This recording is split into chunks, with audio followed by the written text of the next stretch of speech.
আরে যাদের দরকার তারা দাঁড়ানোর চলে যান, মানে ফালতু দাঁড়া রয়েছেন। যাদের দরকার তারা দাঁড়ানোর ফালতু মানে বসে পড়েন। আমাদের সচিব মাসে বারবার আমাদের নিবেদন জানায়, কিন্তু আপনারা সবাই বুঝতে পারছি, সবাই জানি কেমন আপনারা কাজ করবেন। যাদের দরকার তারা দাঁড়া, তাদের বলতেছি না, কিন্তু যাদের দরকার যে তারা কেন দাঁড়িয়েছেন। দেখেন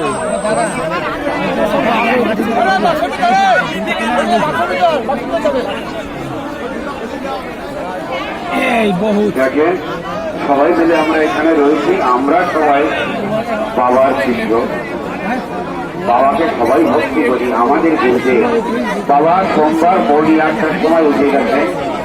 সোমবার থেকে আমরা 10 দিন বসার কাজ করবো। অনেকে আমার কাছে জিজ্ঞেস করেছে, সেই কথাগুলো আপনাদের জানাচ্ছি। বাবার এখন অন্তিম সমাধির সময় সবাই মিলে আমাদের কমিটির লোক, আমাদের ভক্তরা, আমাদের দাদারা সবাই রয়েছে, সবাই মিলে করছে। স্বাভাবিক রূপে লোকেরও দরকার হয়, এখানে পূজাও হবে। আমাদের কাকু, জ্ঞান কাকু, উনি ওইখানে আমাদের জ্ঞান কাকু পুজো করছেন। জ্ঞান কাকুকে একটু সহায়ক করুন, উনি যে পুজো করছে পুজোটা করতে দিন। বাবার আত্মার সদ্গতি যাতে হয় সেই ব্যবস্থাই আমরা করি।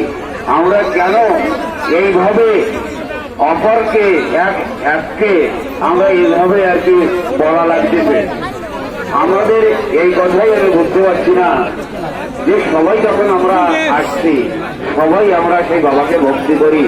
বাবা আজ আমাদের ছেড়ে চলে গেছে।